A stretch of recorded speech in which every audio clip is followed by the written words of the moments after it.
I'm Alex Roberts. I'm Jared Miller. And it's time to dangle, snipe, and stampede. It's gone!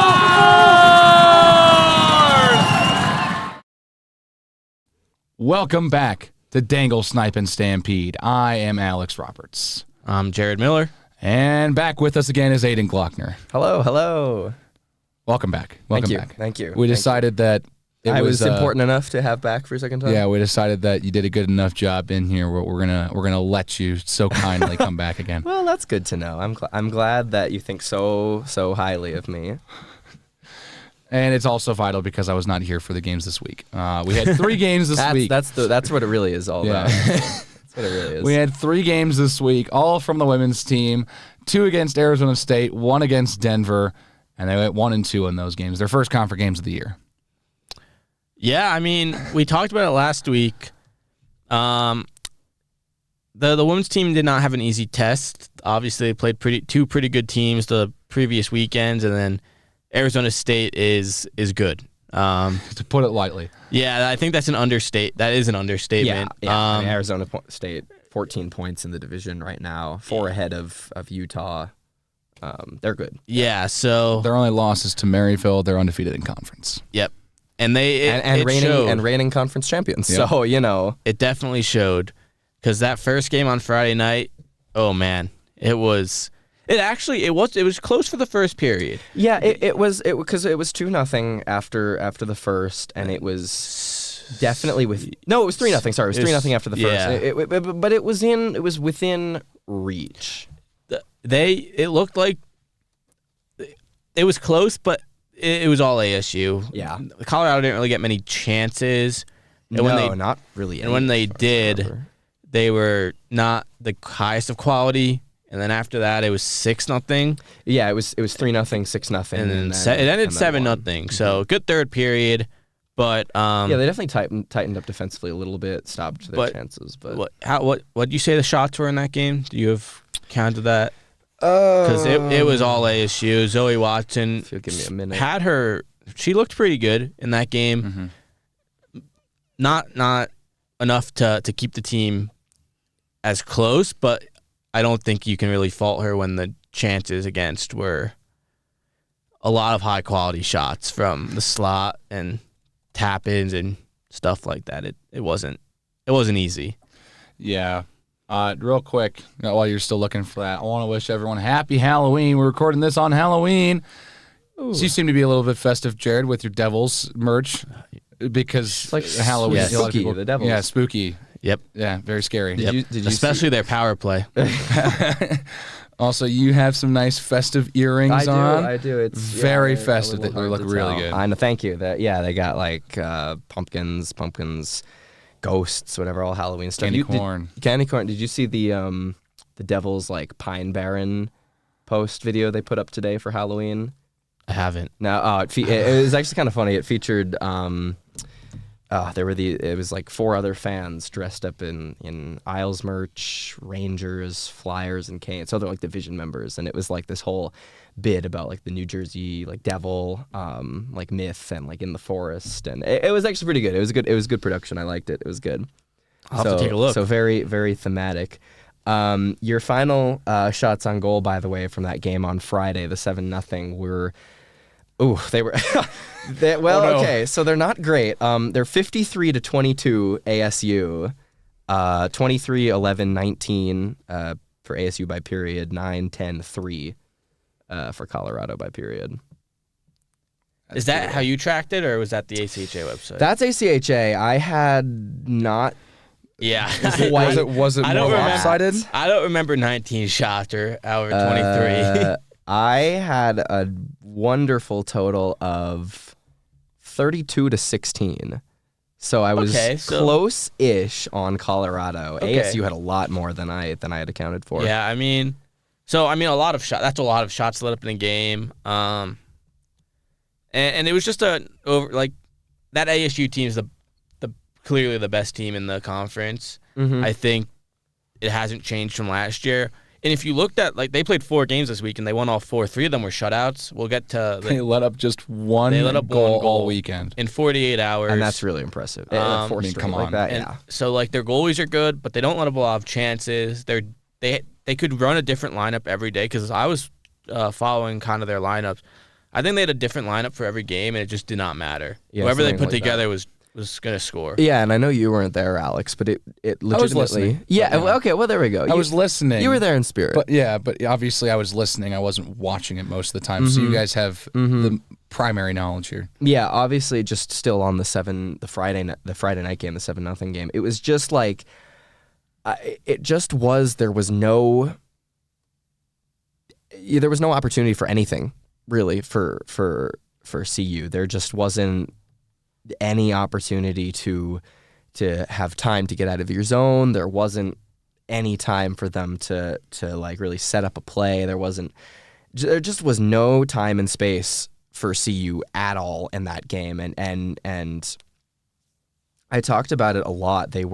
Arizona State did a really, really good job of pressuring CU along the walls and any part of the ice, and were really, really good at picking off CU's somewhat errant passes, especially in the neutral zone. They would, just try to pass to one of their players, either to go back or try to create a rush, and ASU, back check was crazy. Yeah, ASU just swooped in, player out of nowhere, grabbed that puck, and then you get like a shot or two on net, and the back check and forecheck. Yeah, they just pummeled Colorado really just all over the ice, like behind our own net with Watson. There would be turnover after turnover after turnover, and then that led to a number of just quick. Just like flips over like Watson's shoulder, and then that was a quick goal, and then CU got down into ASU's zone for 10 seconds at a time. It really wasn't much, and maybe we'd get a shot off, maybe not, we'd miss a handle or something, and ASU was right there with 2 or 3 players just immediately pressing, hounding the puck, trying to take it away, and it worked. Like 95% of the time, it was really strong. So it looked like the game that they played against CSU in the WWCHL tournament quite a bit. Yes. Yeah. Just. I have a good idea now. Yeah. It was just no space, no time, no ability to like really think about what you're doing. For if you were on Colorado, it was really just like, I have the puck now. There's 2 defenders literally like 5 feet from me on their way to like. Come steal the puck. I have to just get it out, and it just created turnover after turnover after turnover, and thus obviously 7 goals. Yep. Yeah. So that game was probably more. That one wasn't as fun to watch. That was more of a wash. It was just like bam, bam, bam. And that was a 5:00 game on Friday. Bright and early on Saturday was the rematch, 9 a.m. at the CU Rec Center. He kept saying, "Welcome, to the rec center tonight," and then we'd have to be like, "Nope, well, still morning. It is morning. 10 a.m." Yeah, early game. But it was a lot better of a game. Colorado looked significantly better than the day before. What was it? It was an early power play goal that was the game winner. Ended 2-0. Yeah, but. It was a significantly better game overall from the Buffaloes. I mean, which the first thing that surprised me, Zoe Watson was in the net again. Yes. That morning, which I guess it makes sense because the women did play another game that night against DU. I don't know who actually started that one. Yeah, the goal was power play, just halfway through the power play, 11:50 mark of the first. Yeah, it was their 5th shot on goal. So it was an early. Beerbaum did start. Okay, so Denver. that makes sense. So they just put Watson right back in there the next morning, and she did looked a lot better. Awesome. She looked way better. We talked about it. She was save after save, big save, rebounds. I wide open think part chances of in front. The first night was just like the team in front of her was just not helping her in the slightest. But like she whatever she thought about like over the night or whatever, she went to bed or whatever, like something, she locked down that game. So it was They lost 2-0, but the Buffaloes had a chance to win that game. It was halfway through, not even halfway through the first period, ASU scores. And I remember like looking over at you and being like, all right, okay, here we go again. Like, first one halfway through the period, like, let's go. And then there was just nothing. Nothing until It was a late third period. Yeah, it was something. Oh, that's game one. My bad. It was, I think it was like 4 minutes left in the third or something. Yeah. So okay. So that goal for the first one for ASU was on a power. Okay, it was just a minute. It was. Yeah, no, I thought it was early. Yeah, it was like with 12:40 it's left to go in the first, and that second goal came right around 4 minutes left in the third. Right. It was late in the third. 3:10. 3:10. Yeah, okay. 3:15. Yeah. So literally goals at the ends of the games. With a middle of just nothing. Backstop. Yeah, but it wasn't nothing though. ASU got somewhere like 35 to 40 total shots on goal. Colorado wasn't. They had around 20-ish. Yeah, but I think their quality of shots were better in that second game as well. Quality of shots were really good. Colorado, I honestly was expecting us to tie the game, I would say 4 or 5 times in that third period. Third period, one right off the crossbar. Yep. Yeah. Dinged one right off the bar. Quinny Inger, I believe, was in net for ASU. Yeah. Quinn Eatinger was so it wasn't Hellman. Did the they second play in the game. first game? Yeah, Hellman. They played the first. Yeah, game. they played Carson Hellman first the game. WWCHL tournament MVP. Yes, who made a whopping 15 saves in 3 games because her defense was so good. Yeah. She didn't have to do a lot in the first game. When she did, it was just solid. It was without a doubt she was saving it when she did have to make a save. But so interestingly, they didn't go with Hellman again, and they go with Quinn Eatinger, who also obviously didn't give up a goal, and who also both goalies played really, really well, but CU had a lot of chances, a couple bounces right around the net. There was the bar one you talked about. There was another really, really close chance. I don't remember exactly what it was. They had their chances, and I was like, oh man, they can actually tie this game. I was definitely like, wow, this could definitely be tied and possibly go into overtime, possibly chance to win here. But that was also due to the fact that Zoe Watson was standing on her head on the other end of the ice as well. I mean, before we even started recording, we talked about how she has one of those Skill Buff Sports Player of the Week's nominations. Yes. Because she had such a great glove save. Alex, I'm sure you'll throw the clip in. Yeah, I will. Yeah. There you go. I did it last week, and now Jared's like, put the clip in, Alex. Put the clip in. Right. There's gonna be one play every week. You're just you have to throw it in. I am making you throw it in. We made you watch it. It was No, it was great. ASU point blank, all the way in front. I didn't even have time to say her name because that's how quick the shot was off. She was 3 feet, 3 feet at the top of the crease, basically 3 feet maybe in front of Watson. I just flashed the glove. And got that pass over from our near side, the corner, and just simple tip in, elevated above Watson, and Watson was on the right. Yeah, Watson was fully on the right side of her crease and just slid right over and just grabbed it. I was ready to say, and it's in, and all of a sudden I was like, oh my goodness, he has it. It took us both a second because I was like, wow, that's it. No, not in. And she made a fantastic. And that wasn't the only one though, because she had that might actually win SCOBA Sports Player of the Week, unlike the save that she had last year against GCU when we didn't have SCOBA Sports Player of the Week. That's true. That was this past weekend. That was a great stop. I was there for that. We were calling that one. That was the triple header day. Yeah. Mm-hmm. Oh man. But yeah, no, that wasn't even her. She had that was I think her best stop. That was okay. Most notable one. But no, you guys were just talking about this.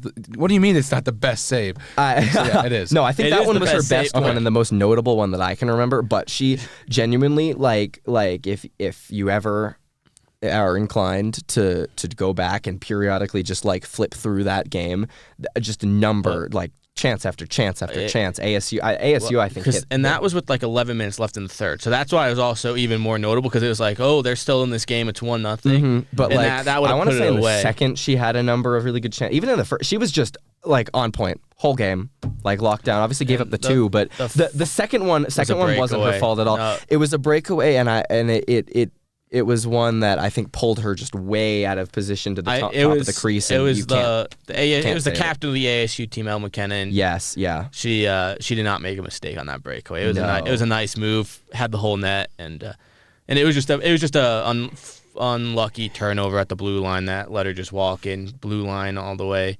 The first one, I'm pretty sure it was Platson, the defenseman, who had like 4 goals this week in total. Yeah. Oh, yeah. And she here just you go, walked Alex. in. It was, turnover right there, neutral ice, and just walks in, pulls her way out of position, and you just have that shot. It's just when you give a good player that much time, it's going to be hard for you to make the stop. But yeah, and it was the right play by Watson too. Like, obviously take away all those angles, but she just, right back around, and you're not able to get back up and cover the gaping like 4 feet of angle there. Yeah. And with 3 minutes left, that one felt like the dagger. It's like, I don't think this team could put up 2. No, 2 and 3-10 against ASU. I was like, they had their chances though, and they just, like, I'm telling you, they looked so much better in that second game. I know one player that stood out probably the most was Sandstra for the Buffaloes. Yeah, she was blocking shots. Sandstra was and the forecheck. Marvelous. The forecheck was a huge. That was probably the biggest difference for the team in general, and I think Sandstra kind of started that. Because we had talked about that. At least like after game 1 was just they were completely beaten around.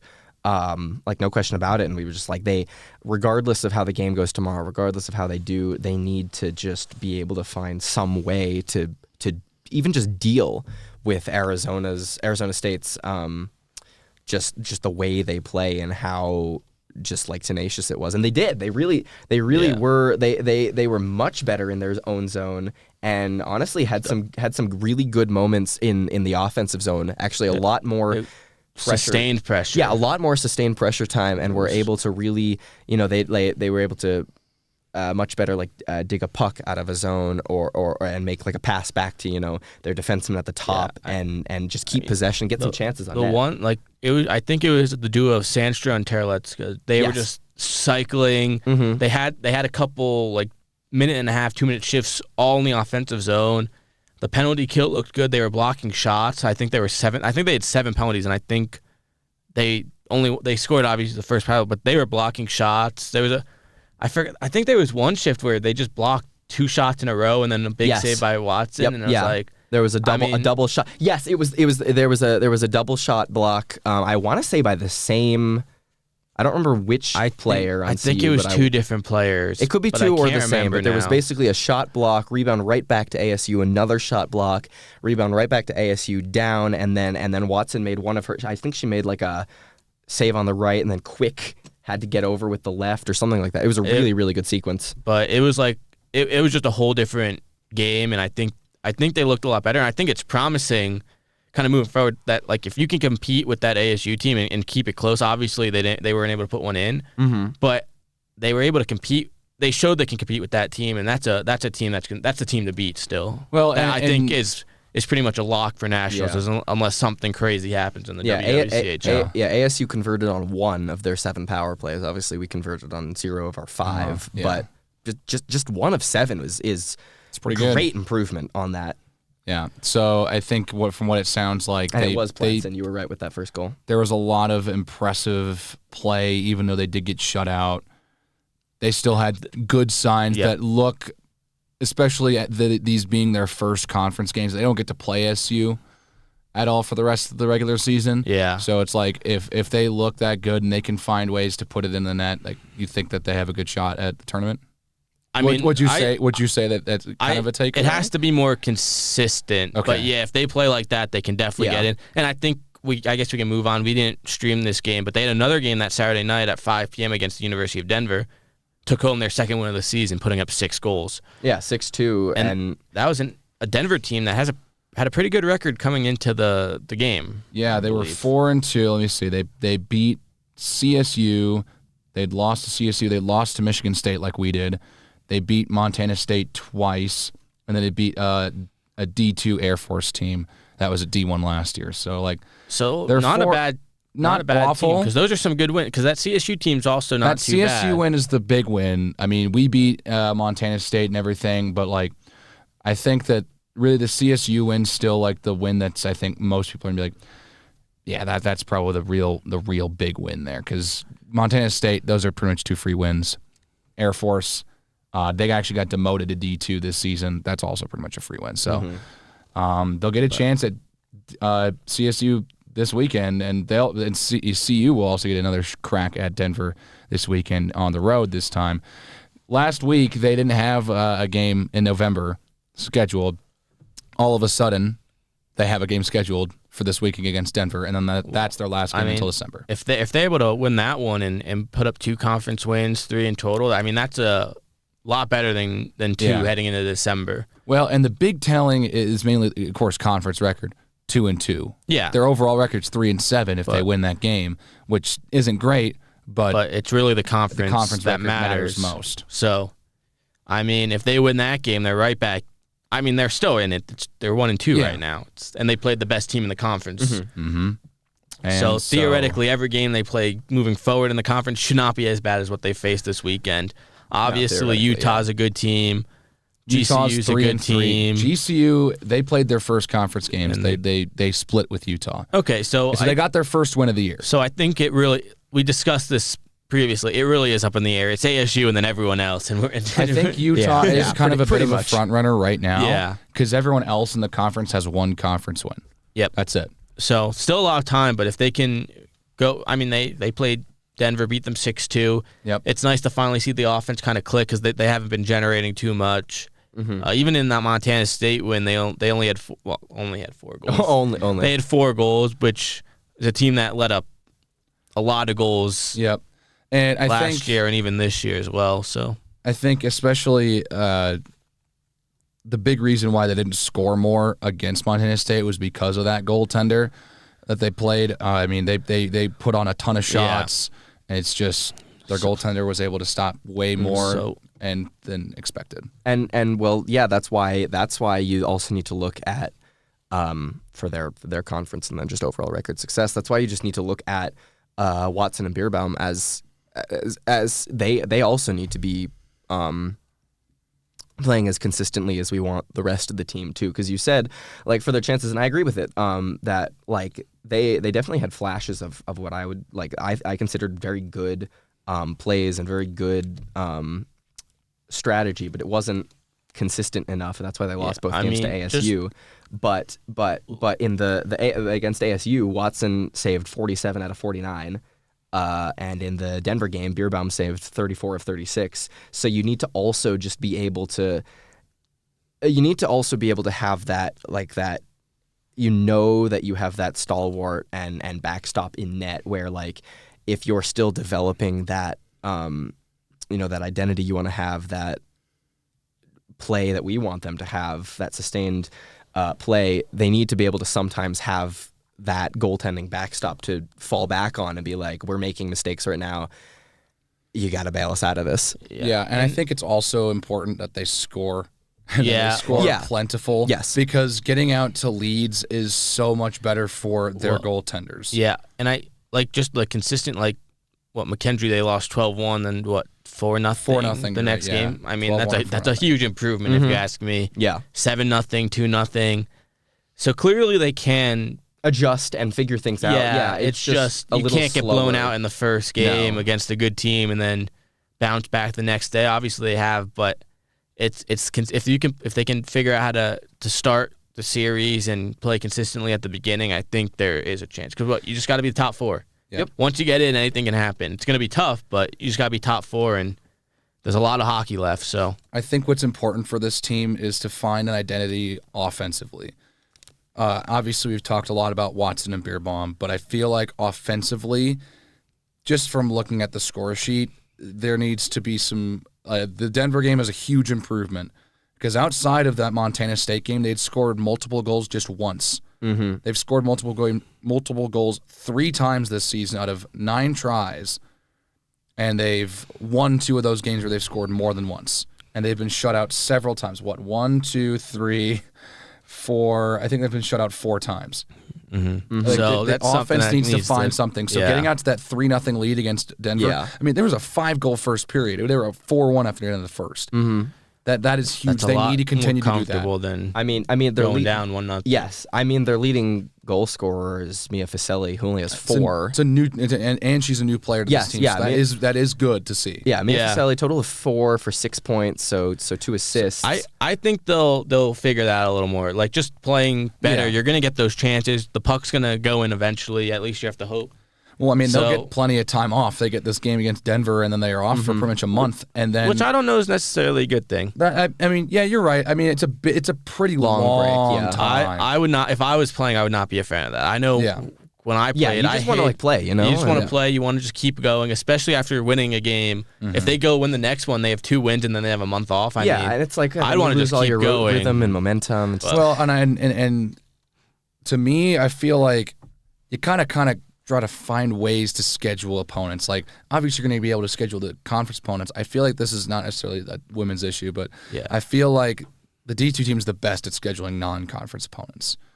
I feel like their schedule varies the most out of all 3 teams with who they play every year. They play Yeah. their teams in the conference, but they're playing, they had this California road Yep. trip up here. Yeah, We'll that's- get to in a minute, but I think the biggest problem is there's a lot more D2 teams. I think that's in also general true. I than- think that is definitely a big what factor. the There's like almost the 200. women's team. There's not There's like many 30. teams near here. Yeah, there's like 30. You have your conference opponents; those are the close ones, and then you kind of got to go either north or Like they East. went, yeah, which is what they've done. They did get to schedule those opponents, but they were also like on the road too, like and it's like you don't really want to continue to schedule Montana State and Wyoming. I mean, Those you games, said the coach said they don't like scheduling those because they just don't get anything out of those. Yeah, games. I know. So Because I it's- talked to Coach Wilburn a little bit last year, and she kind of just said, like, when you're beating teams by that much, it doesn't really do anything for you. Like, it doesn't help you improve as a team. It's just kind of a point booster thing. No, yeah, you're just like, whoop, we're So- doing well in offense, you know. But like, it's not, if you're not getting really, if it's not really a competition, it doesn't help you as much. So like, that's why even the team, like, you can't, like, you could schedule Air Force, but that's not going to necessarily be a good matchup to help you. It's you kind of want to play those good teams, but Yeah. like a month off, I'm not a fan of that. Yeah, personally. And frankly, I mean, and to make it even worse, they get those games against GCU at home, and then of course that's it for the first semester, and then they come back and they're on the road against Minnesota. Yeah, so And they're like that. These games against GCU are their last home games until February. wow. Yeah, that's difficult. So it's That's just difficult. it just you got to play on the road for. Granted, it's not 2 full months, but Yeah. you don't It's get just to a play poor ho- schedule. Yeah. You don't get to It's play at home again. unfortunate because you kind of want to get, especially if you gain momentum, you win. Let's see, they go down to Denver and they beat the Pioneers for a second straight game. That's momentum, and Yeah, especially exactly. where, I guess the good part is if you do struggle the rest of the first semester with those 3 remaining games, and then you start off the next semester and you get rolling in the second semester, that's probably very beneficial. But you do want to win the game. Like, you want the first semester to finish strong. Yeah, like And then just keep that going in the second semester because that's the best chance to make it into, especially if GCU has struggled a little bit so far this year. well, that's why I was kind of surprised they only had 1 game against Denver, and I'm honestly happy that they scheduled this one against them because that now means they have 2 games against every team in the conference. But CSU's the only team they play four times, more than twice. They played ASU. They don't play them for the rest of the year. Those 2 games against GCU, they don't play them on the road. They don't play Utah at home, and they did last year. Yeah, that's what I And thought. so it's like odd schedule. They have the amount of games they have is smaller, which is what makes these conference games so important because in the WWCHL, the conference win percentage is the telling on who gets to the tournament, which is why they lost out and missed out. Yeah. Like I think they had more wins than CSU, but they also had more losses. Yep. So I think it's just if they can win with the games that they have scheduled, like if they win their next 3 here to end the first semester, that's a great position to get to the tournament. 4 straight wins in conference, 4-2 at the end of the first, and you have 4 games against CSU and 2 against Utah. Yeah, so I mean, it could happen. I mean, they showed spurts where they really are a good team. It's just if they can continue that, beat the teams they should beat. Yep.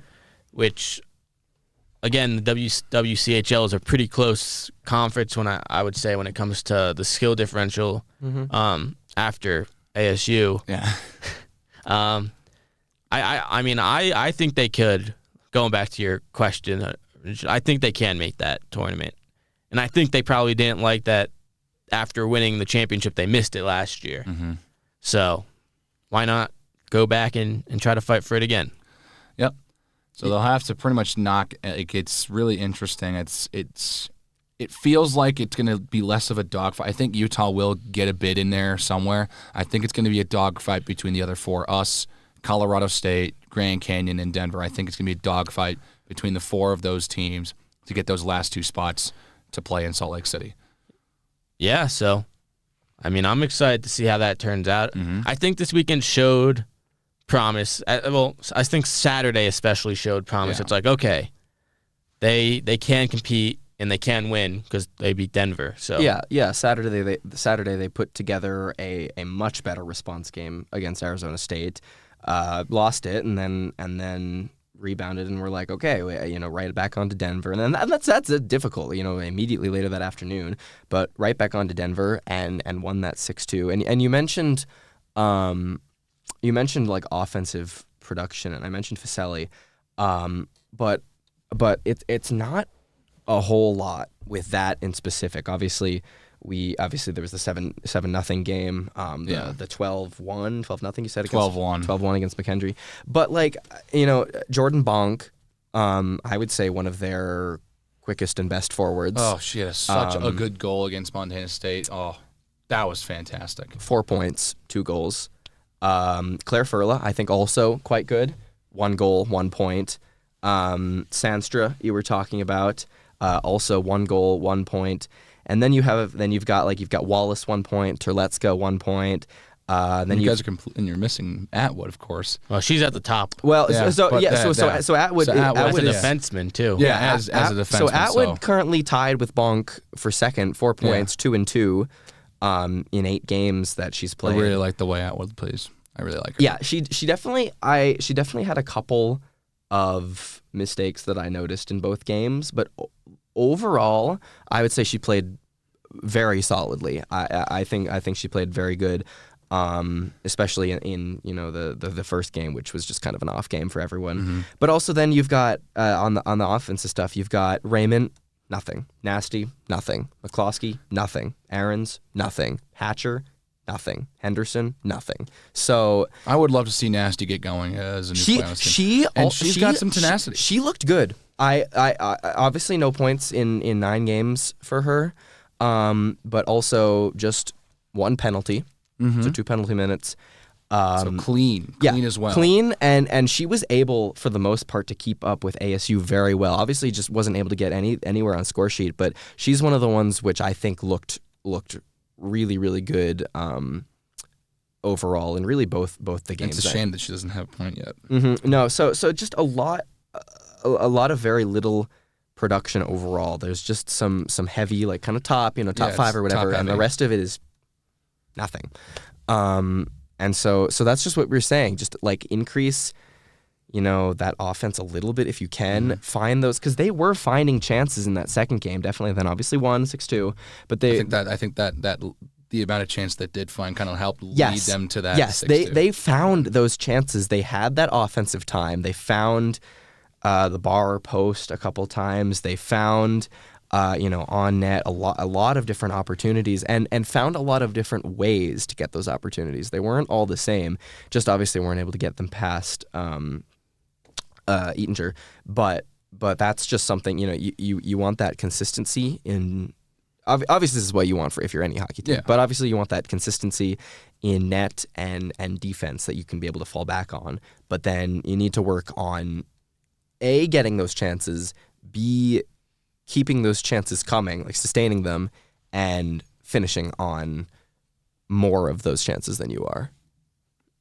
Yeah, and I think I think that we'll see more of that come now that because I think the hardest stretch of their schedule is probably over. Because Jamestown last year was a pretty Jamestown's good pretty team. good. McKendree's pretty good as well. Like So I think both of them maybe. I want to say both of them made the nationals. I'm fairly confident saying that about Jamestown. yeah, I don't know about remember McKendree about as much. McKendree, but I wouldn't be surprised if they did. So that's a tough 6-game stretch. So I think we'll see. And not to mention they had to play offense- Michigan State to start the Yep, year. that too. So I think we'll kind of see. Just some difficult scheduling early on, and then just not even teams, but general scheduling, like you guys were talking about with that second in the next month and then second semester. Just tough scheduling. Yeah, so I think we'll see more offense kind of come.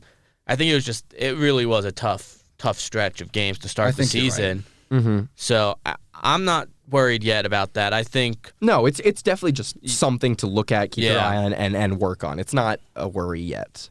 yeah. So I'm excited to see how the rest of this season goes for the women's team. For sure. Yeah, definitely. And I think honestly they one thing we haven't mentioned is I think regardless of what the score was or what happened, I think they worked together quite well overall.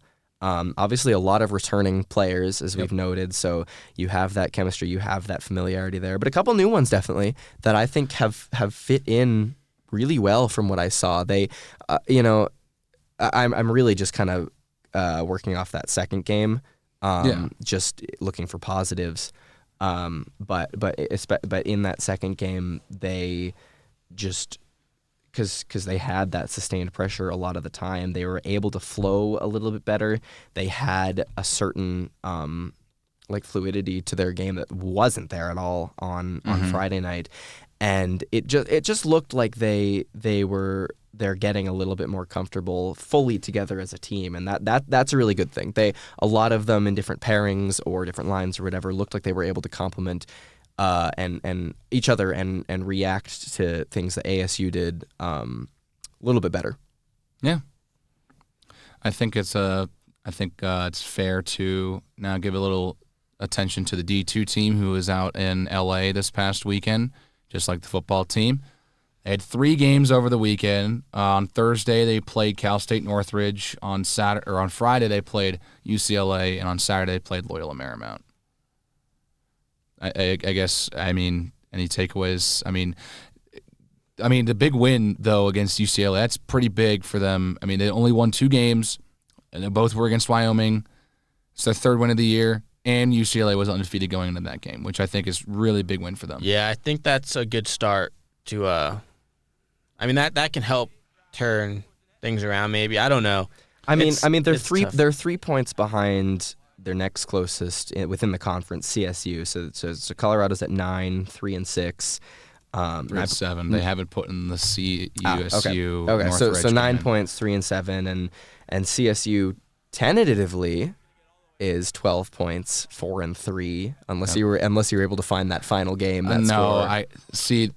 D2 is interesting. The scores aren't as reliable on getting in. For example, our game against Cal State Northridge isn't in on the website. It doesn't say a final score, but they lost 5-3 in that game. Mm-hmm. So they should have an extra loss on their record. The 2 games Montana and Denver played this weekend didn't get put in. They split that series. Colorado State and Wyoming didn't have any scores. CSU won that first game, have no idea, have looked through the socials to try and understand and pick up who won that game in Fort Collins. Nothing. So it's just a little bit less reliable. So I think, tentatively they had the same points. But knowing how Wyoming has played, they're 0-6 in conference going into that game against CSU. I'd assume CSU won that game. Yeah, but I think obviously 1-2 on the road trip. And it's hard when you score 6 goals and still lose the game, which that was the 3rd game, right? Yep. Was that against Loyola Marymount? Yeah. So, I would say there are positives to take away. Obviously, I didn't see any streams for any of the games. So I didn't really watch any of it. But just looking at the score sheet alone, I think the most positive takeaway, in my opinion, was seeing Smithberger and Neffs on the score sheet a little more this weekend. That's good, yeah. Because the first however many games, 7 games or so? Yeah, you're I think you're right, 7. You didn't really see their names as much as you probably would, especially seeing how they played last year. So I think seeing their names on the score sheet a little more could be something positive moving forward. Just getting that offense from the people you kind of expected maybe a little more from after last year's season. I think just offense in general is a positive to take away, even though they lost 2 of the games. So I think that's a defense thing that they got to worry about now. Laying up 5 and 7 in those 2 losses is tough, but being able to score 6 and 3 in those 2 losses is fine, especially that 6-goal game against Loyola Marymount. That's pretty big. Mm-hmm. That's a good performance. I think that it needs to happen because, of course, we've seen them 3 times. They've scored twice. They got shut out in that series against East Texas Baptist. Didn't score a single goal. Their defense played well, only let up 3 goals, but they could not find the back of the net. Where it's like they lit the lamp against Wyoming, 15 goals in 2 games. But pretty much when they have not played Wyoming, they've struggled to put the puck in the net. Yeah, they're just not scoring very much, and I think that's a good sign coming out of this. It is. It's now just kind of put the 2 together and put together those good performances. And I think, again, still a lot of time left. Yeah, their season they have a lot more games left. And it's interesting because they play some interesting opponents, right? They play Texas later on. Yeah, is that next semester? No, so I was gonna get to that. Just quickly on the goal scoring one. I was just looking real quickly. Go for it. And not only is it a lot of people getting onto the score sheet, a lot of players. It's a lot of it's not all the same. Mm-hmm. Is what I noticed. In the Loyola one, you had goals by Kovney, Santos, 2 by Smithberger, Alexiev, and Neffs, like you mentioned. And then 5 goal scores. That's pretty good. I couldn't get anything from Northridge, but against UCLA, you had Neffs again, you had Kovney again, and then you had Sinicki and Simpson. So different players are getting on the score sheet. I noticed that. I wasn't able to see the games, but I saw the score updates, over the weekend. Yeah. I was clicking through and I was like, okay, there's Santos, there's Kovney, there's Sinicki, Kovney again, and that's good. I liked seeing Alexiev as well. Mm-hmm. In the Loyola Marymount game, he hasn't gotten as on the score sheet as I think I thought he may have. Who? Alexiev. I think that's his Nikita Alexiev. That was his first point. His first point. Yeah. So and good to see Smithberger getting some point action there, and it's just good to see multiple different players getting on that because last year, but then also when we looked earlier in the year, a lot of it was just. You take your examples of like Smithberger or Patones or it just like a couple people at the top, and then similar in a way to the women's team, and then just like a lot. The D1 team was very much that way last season. Yes. Yep. Yeah. D1 team was a lot of McConaughey, a lot of Borghi, a lot of Pashenik. That line did most of the scoring for that team. Yeah, and so it's just you need more. Obviously you need more offense, but you need more of that just from everywhere. And it's good that even in these losses, that more players are contributing and being able to finish and contribute offensively. Yeah, I agree with that. It is. I think that's the biggest take. Obviously, it's hard to kind of talk about these games when you don't see them. Mm-hmm. But I think you can take things away from just looking at the stats and stuff. That's probably the most positive thing to take away. Yes. From that, obviously, that's a lot of goals lit up as well. Mm-hmm. But we don't know how the game was, how the goalies were, what the flow and feel of the game was. It's all different per game. So just purely based on stat line, score line, it is good to see all those different players, I think, get on that goal sheet. And then what do we know the rest of their upcoming schedule? Yeah. So you were talking about schedule, and. Oh, sorry. You were talking about schedule. And so they've got just played that 3 California trip. Then they've got MSU. So MSU Denver on the 11th and 17th of November. They've got CSU on the 1st and 8th of December. They've got that Texas game, like you mentioned, on the 2nd of December. Okay. And that's it for the rest of 2023. Yeah, and then they got the BMHC Classic as well and stuff like that. Yeah, but that's it for the rest of 2023. Don't forget about that Idaho State game. Yes. When's that? The 18th. Yeah, so the day after the home game against Metro State. Yeah, so you've got. Is that at home? Yes. So that's 2 games because Missouri State's here for the D1 Yep. team, right? So Perfect. we'll have 4 streams before Thanksgiving. Oh, that's Awesome. nice. Yeah, well, Thankful. They so also play Texas at home, which is actually going to be really fun. Thankful That's for that. Yeah. give us the orange. But no, so you've got 2 games against MSU Denver, who are second in your division. You've got 2 games against CSU, who's just above you in your division, and then Texas, like out of conference. I have So no there's- idea how so there's Idaho a State decent- Idaho State or Texas are playing. No idea. Yeah, I don't either. But at least just based on that line, there's a decent chance there to be able to make up some ground within your own conference by playing CSU and MSU. Yeah. So I They think can't prey on Wyoming all year long. That can't be how they play. That'd this be team. hard. But they can't. but we also seen them play Denver pretty close as well. Yeah. And play well against Denver. So I think again you're seeing these close games as well. Yeah, Denver pretty close. MSU all of their- usually pretty close. All of their games were pretty close, except for obviously the wins against Wyoming. But like the rest of their games are pretty close because They East haven't Texas lost. Baptist They haven't lost by more than 3 goals. I don't think so. Yeah, this and that was year. a 4-1 loss to Denver, who's number 1 Yeah, in and the they did a conference. 3-6 loss to Denver as well. Those are their biggest loss of the season. So that is a good takeaway. That is something I haven't really noticed. Yeah, they haven't lost. Like they haven't gotten absolutely blown out of the water. Yeah, so I think these next 5 games are before the break are really a really big opportunity to kind of claw back, and they're not even far behind yet either. No, and no, again, they're not definitely something to totally worry within about. it. They're 3 points behind CSU. They're 6 points behind. And it really all MSU. comes down to the tournament at the end of the year, Yeah, to and the they don't- playoffs. It's not even the same. You gotta be top 4. You just gotta. No, everyone plays. Yeah, gets a everyone chance to plays, play. so you gotta get hot at the right time. But you probably want to get a better matchup. And well, with I'm those interested to ones. see how it's going to work now that UNC's program's been that's suspended true. through Yes. 2026. Yep. Yeah. Because of all that hazing and stuff, whatever is going on there. So they're gone for the next That's 3 true. years. So So they have 5 teams in the yeah, conference. no more Greeley. some maybe Probably first, a good thing. Greeley stinks. I heard it's a great place to see a game though. Yeah, no, you did hear say that the UNC arena is a good place, but Greeley and DeSelf though. So what? It's probably first round bye for the number 1 seed, and then Number 2 versus Ooh, that's a good point. Yeah, 2 maybe versus 5 and 3 versus 4. Well, then, that's a good question. Obviously, we'll have to see when that comes up. But But that would still be awkward though, because then if you want something to go for the games upcoming here, Idaho State is 0-2. okay. Their goal differential is 1 goal scored. They've let up 47. Ooh.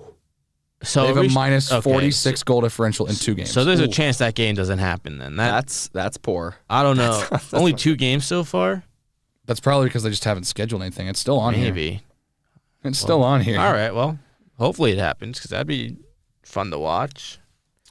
Well, okay, so something I wanted to look at Yeah. just briefly because you were talking about they haven't really been blown out Yeah. yet. In Like- terms of goals for, goals against, and differential within the conference, Wyoming on the bottom there, they've 34 goals for, 65 against, minus 31.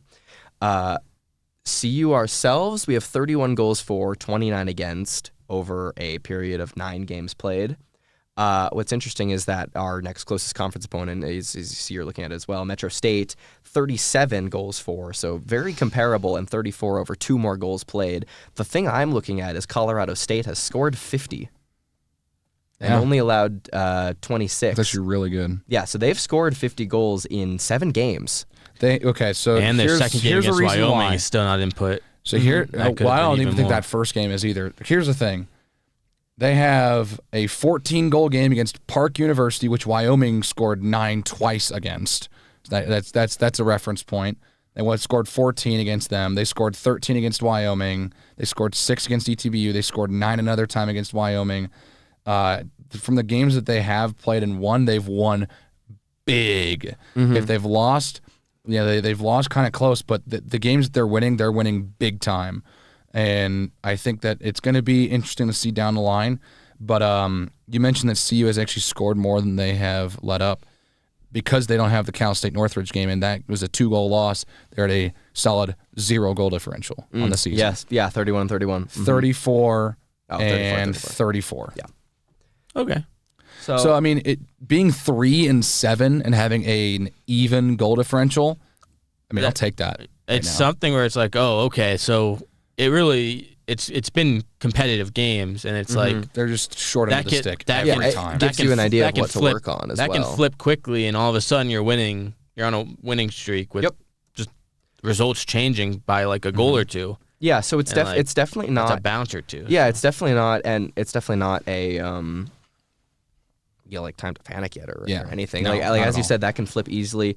Colorado State's only given up 26, but that's close to us. Metro State's given up 34. That'll be exactly on us. The only real one is Denver, top of the conference, is only given up 18. But everyone else very similar to us in goals allowed and really similar actually across the board, excluding that 50 by CSU on goals for. So it's just very close. Yeah. Is really what it is. What if?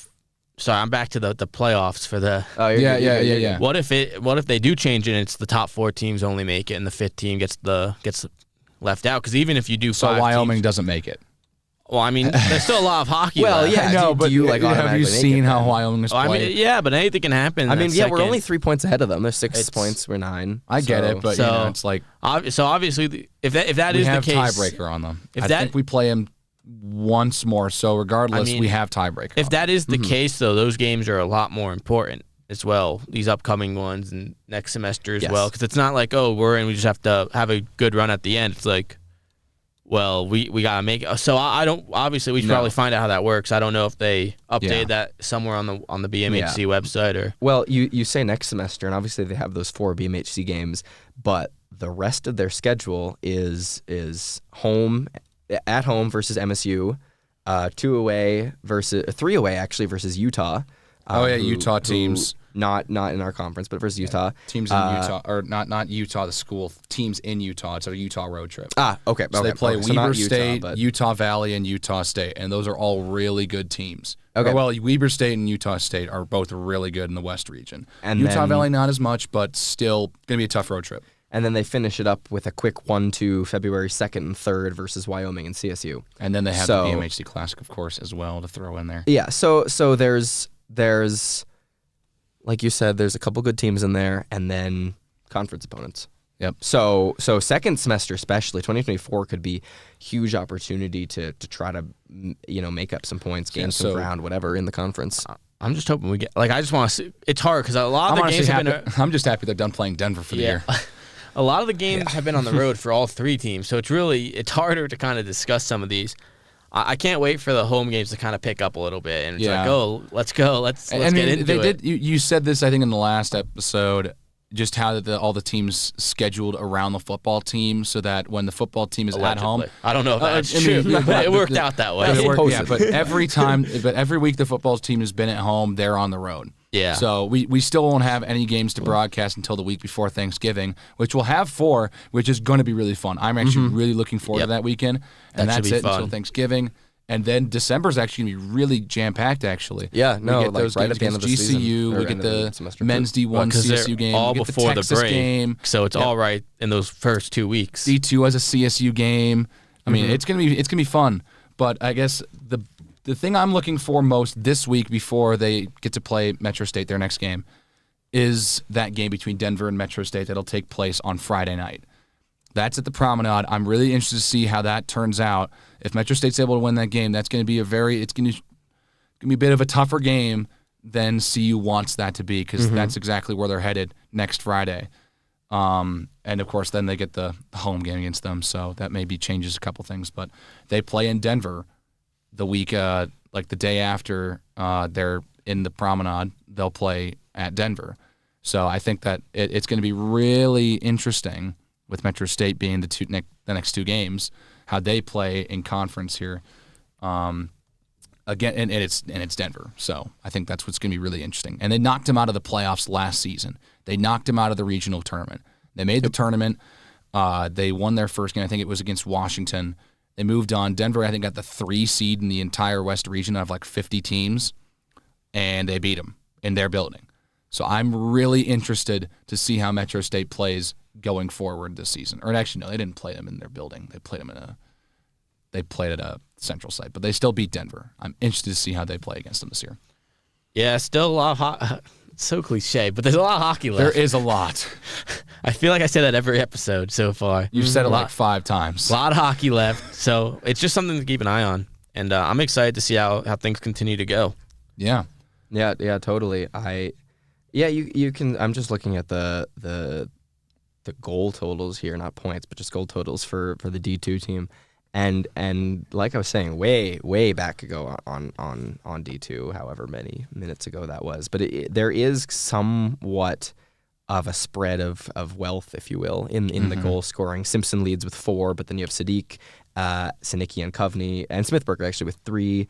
Levkis, Neffs, Dranch, Toronto with 2, and then Patonis, Krasauskas, Riwi, Silverman, Wetchneg, Santos, and Alexiev with 1. That's not including assist totals and whatever for total points. But there's a decent spread of that goal scoring, which definitely could help them in these upcoming games, especially like MSU, CSU, where if one line is being completely shut down, then there are some of those other players that you might be able to go to for offensive production. And even on the including assists, the point totals are very, very consistent. Yes. A couple players with 6. I mean, there's like City, couple with 5, couple with 4, couple with 3, couple with 2, couple with 1. Oh, there's only like what? There's 4. There's 4 players on the team, or no, Yeah, 3. There's 3 skaters. Yeah, 3 skaters who have not scored a point this season, which Lawrence, is good and news. Del Tufo, Which is good news to me. Yep. 4 Polacek as well. Oh yeah, I forgot about Del Tufo. Or wait, no, Del Tufo. Del Tufo, Lawrence, Goki, and Polacek. Lawrence is a goaltender. My bad. So three skaters. Yes, it does. It does say a G there, doesn't it? So that does say goalie. So so then Polacek, Goki, and Del Tufo. Yeah, and then obviously Siegel and Lawrence. Which is interesting. Jadon Del Tufo only played 2 games this season, but I mean he was on the D1 team, only player on both teams that has swapped teams. I mean, of course, only 2 games, but still not much action from the former D1 player here. No, and who had a pretty good season last year, I want to say. No, yeah. As far as I remember, and yeah, he's played the least of this entire team. Yeah. Excluding Lawrence, but Siegel's been starting. So of skaters, he's played the least. Next closest, Phipps has played 3 games, but he has 2 assists. Goki 4 games, nothing. Barnhart 4 games, 1 assist. Valdez 5 games, 1 assist, and then you start picking up into the points and whatever. So. You get up to Street, Neff, Swetchneg, Silverman, whatever. So, just not a lot there for Del Tufo. Yeah. Any comments, Jared? I'm not sure. I mean, obviously, it's weird just playing 2 games. Maybe, not sure if something happened. Maybe got hurt in one of those first 2 games, or maybe just something. Other than that, not sure. I guess we can kind of dig around a little and ask a couple questions. Maybe go to one of the practices and find out a little more. But certainly interesting if he does come back and starts producing like he did, because he definitely was noticeable last year on that D1 team. If he does come back, that's a huge addition to really help even more. So something to maybe keep an eye on there as well. Yeah. Yeah. Del Tufo last year on the D1 team played 16 total games, had 5 goals, 3 assists for 8 points. Okay, not terrible, but not a lot. But a lot of but players on the team terrible. were around that range. Had 2 power play goals. Yep. And was just obviously many more games, but just looked a little bit like a better player. And they just haven't played him a lot for whatever reason. Yeah, they may have just not needed him. Which, I don't know. Yeah, but, the previous year, 21-22, 18 games played with the D1 team, had 6 goals, 0 assists, 6 points in that. So through his D1 22 to 23, 34 games, 14 points over those, 11 and 3. Okay. And only 4 penalty minutes. So I mean, that's actually really good. Only taking 2 penalties in 2 seasons? Yeah. It's pretty clean. No, definitely. And those, they're split. It was 1 penalty and 1 penalty across both seasons. Oh, wow. So yeah, 5 power play goals in that total time, 3 the first year, 2 the second year. So definitely like has a lot of possibility there, but just currently not being used at all for whatever reason. Yeah, maybe they just have no need for that at the moment. They've got the other players, but it is just interesting to highlight him for that. Yeah. Mm-hmm. Well, D2 buffs off this week. D1 buffs off this week again. They'll play next week. Both of those teams will play next week. Only game and D1 plays Utah, yeah? Yeah, it'll be Utah on the road. So the only game this weekend, which really wasn't the game until this week, from what it sounds like, is the women's team out at Denver. Other than that, other 2 teams are off this week. They'll get a chance to go watch homecoming against Oregon State on Saturday at 8 p.m. local. Boy, am I tired of those 8 p.m. starts. Well, we've got that noon we one got against Arizona. We got the noon game against Arizona. It's okay. Yeah, what is it? It's been 10 a.m., 10 a.m., 8 p.m., 10 a.m., 8, 8. Or 12, wait, no, 8, 12. Yep, 8, 12. Yeah.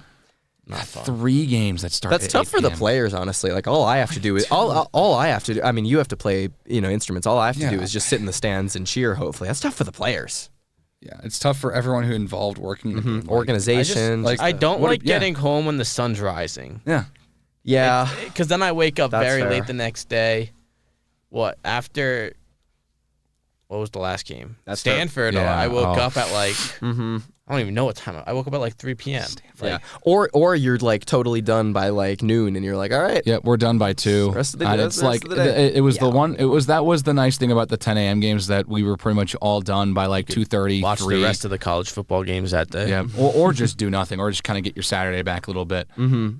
My Saturday is watching college No, football. that is true. I mean, if that's your Saturday, then yeah, you get your Saturday back. But yeah, it's going to be interesting. I mean, we're used to like 8 p.m.'s local because of the hockey teams, but with the football games, they go for so much longer. Yeah. The hockey games don't have commercials. Hockey, we get out by like 11 or so. Yeah, we're done. On an We're done in a little bit less than 3 hours. Mm-hmm. The college football games with the commercials and the new wave of commercials that have come under fire this season, halftime, all the stoppages, all that stuff. And then don't even get me started if you go to overtime. Those games can last 4+ hours. Mm-hmm. So it's totally different having an 8 p.m. local start for a football game versus one of these hockey games, which, frankly, 8 p.m. starts for these hockey games are pretty nice. I do like those. I prefer the 7. 7, I think, is a little bit of a better time, but I'm not complaining about 8, really. No, the 5 p.m.'s kind of are killing me, though, just with little the scope of sports in Yeah, general. with the show. It's really it's really causing an issue. And I'm like, oh, shoot, we have like 20 minutes before. Yeah, you gotta get over there. I have to run from one building to the next. Yep. Which is why we have people setting up before during the show. I just especially like the 7 p.m. ones, honestly, because it especially from the fan perspective, it really gives time, especially in those CSU ones. 9 a.m.'s the worst. Gives time for parents and families to show up, but also gives a good time for students to show up, having just eaten dinner or, before they're going to go, out to whatever on a Friday or remember, Saturday. the night's just getting started at 10 p.m. on a Friday or Saturday night for a lot of students. Well, so exactly, you have that 7 start. You can watch a hockey game and then go, support your school, support your team, and then go do whatever else. So I think the 7 ones are honestly I like 7. The 9 a.m. The thing that made that better is I was gifted Egg McMuffin from the ASU hockey team, so that made my experience a lot better that morning. I think my second period calls were even better than the first. Bolstered by the power of the Egg McMuffin. Just peak, artificialness right in there, So. Beautiful. That was the best part about the 9 a.m. game, and it was a fun hockey game. It was a good one. No, it was definitely. I know we've talked about it a lot and kind of ragged on, especially the 7-0 one, but the 2-0 one was really exciting to watch because like we were saying, it was 1-0 for the entire game until the final 3 minutes. It was a really, really exciting game. Big tense, saves, close, really big saves, both ends of the ice. Watson and Ettinger, and both teams played close, played well, and I certainly had fun. Just watching and calling the games, and it was a good time, that second one, definitely. Yeah. Yes, indeed. It's been a bit of a. I mean, it just is a slow start. Like, we missed a lot of home games last season. It was very home heavy last year. Yes. It's been really slow. You with your band and just we just once we got the streams really kind of going last year, it was right around this time last year. Yeah, near end of October. It was like the 20th. Yeah, like the weekend of the October. UCO series. That really was got the to weekend figure it that out. we got it. So we figured it out this year, and we've been here since the start. We missed a ton of home games last season. Yep. So it's weird that it's been a bit of a slow start. Yeah, this a little year, bit inverse, but that's because of the football. I'm team not and what's opposed to kind of it. been Next different. semester is going to be a also lot not of opposed to fun. it. I am really Especially excited not having for to it. worry about football. Just hockey is the only thing going it's on. laser focus on That's your that, thing, Jared. and then That's my thing. Yeah, Yeah. I love hockey more than anything else. Well, and then here at SBS, after hockey's over, we get right into lacrosse season. If we get the 2 lacrosse teams involved. lacrosse baseball comes in. And the baseball team comes in, so Harrison's going to be involved with that. Shout out Harrison. Been great. My partner in crime as a live stream coordinator. Yeah, and the podcast that they're Yeah, that the Scobo Harrison and Oliver are Sportscast. doing. check it out Yep, check on it the out. YouTube channel. Yeah, Right here. just recorded one right before us. Yep, I came in. I were walked in finishing. on them. They finished, but I walked in on them. And No, yeah, but they've been talking. They got Troy in on the last and Nikki episode. Edwards. And, They got yeah. They got former SBS members. They've been doing a good job. And you want to get good scoop on the varsity sports here on campus. Or your go-to. Yeah, no, definitely, and we've got the specialists in hockey here, so Yeah. good all around. Yeah. It's been a good episode. First one to crack an hour here on Dangle, Snipe, and Stampede. Dangle. I messed up. First episode to go over an hour on Dangle, Snipe, and Stampede. And I'll be honest, this was the episode I thought was going to be the shortest because we had only 3 home games, and you 2 were here for it, but I wasn't, and the D1 team was off, and You said that. I believed. I was like, we can get there. We can do it. Yeah, update did not lose my last adult league game. Well, I did lose my last adult league game. I just didn't have one last week, so no updates still. okay. Next So game. the 4-0 loss is still the most. No, the recent? 10-6 one is the most the recent, 10-6 one. yeah. Okay. But I have another one Thursday night, so I think this drops on noon on Thursday-ish. Around that time. Should there? Yeah, I'll have a game like 7 hours after that, 7:15 one. Yep. Ready to go at the I'll promenade. make sure to get it up at noon. We can for sure detail that. and then in next week- great detail. Next week, I'll hope to have a positive update and Yeah, maybe if we're able to do one, because there's not much going on. Well, yeah, we only that have too. one game this week, and it's on the road. If we can get a guest in here, then yeah, let's try to get a guest. I think that'd be fun. If you want, let us know. If you want to come talk to us, let us know. Talk some hockey. I would love come join. Or we could just have an entire episode dedicated to Yeah, we to can have a Jared special, directly. an adult league special for Jared. The Devils do play next Tuesday, so we might have to change the day we record. But we can worry about that another time. Yeah, we'll worry about it. So, yeah, next week's kind of up in the air, but we guarantee we'll be back here in 2 weeks after, D1 has played their next series. D2 gets their chance to play Metro State, which there's a chance you guys are going to be there for that game.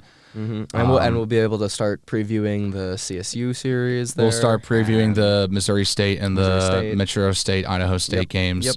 And then we'll get a chance to kind of recap that Denver game from the women's team. Yep. And then Thanksgiving. Yep, and then Thanksgiving, and then we'll be off after Favorite that. holiday of the year. Yep, we'll be off that week. We're all home for Thanksgiving, so no episode that week. Let's try a Zoom. I mean, we could do a Zoom Zoom. podcast? I mean, we could do a Zoom why not? podcast, but we could try. well, we could try it. Not opposed. But if not, we'll be off that week. But yeah, we're it's crazy. We're about to hit November here, and we're only on episode 4. We're gonna hit November in 8 hours. 4, yeah, 8 hours. A little 8 over 8 hours. hours. Yeah. Yeah, so it's like semester's gone through pretty quickly actually. It's been. It feels like the semester's been going quick, but also taking forever at the exact same time. Yeah, I don't know. how I to agree. describe it. That's exactly how it's felt. But It's been quick for me. Just only quick. I'm like, it's November already. yeah, It was just like middle of September. yeah, it's starting to get pretty chilly out there. Make sure you're bundling up because winter's right around the corner here. Buffs. Well, winter. I mean, winter came early. Brief showing the other day. It came early over the weekend, but bundle up. It's going to start getting colder. Yeah, and I think that's it, right? But the hockey game is going to start heating up. Yeah. There you go. Fire Good and one. ice. Heat on Good the one. ice. Good one. Thank you. It's right Got to throw in one more zinger. It's right there for the taking. You're disapproving of that. Well, no, That- because I did the exact same thing to open up the game on Saturday. If you listen to my intro, I did the exact same thing. I don't know. That's like my bit. You come guys are on. like, you especially are like, you're so, and I respect it. You're focused on the play, but like, you got to have a joke in there somewhere. You know. Man, I And got to try. I'll take that mantle if need be. Okay. I'll take that up. I'll take it up if need be. Well, I hope you guys enjoyed this episode, this long episode here of Dangle, Snipe, and Stampede. We'll see you guys in the next episode. You heard it here first on Scope of Sports.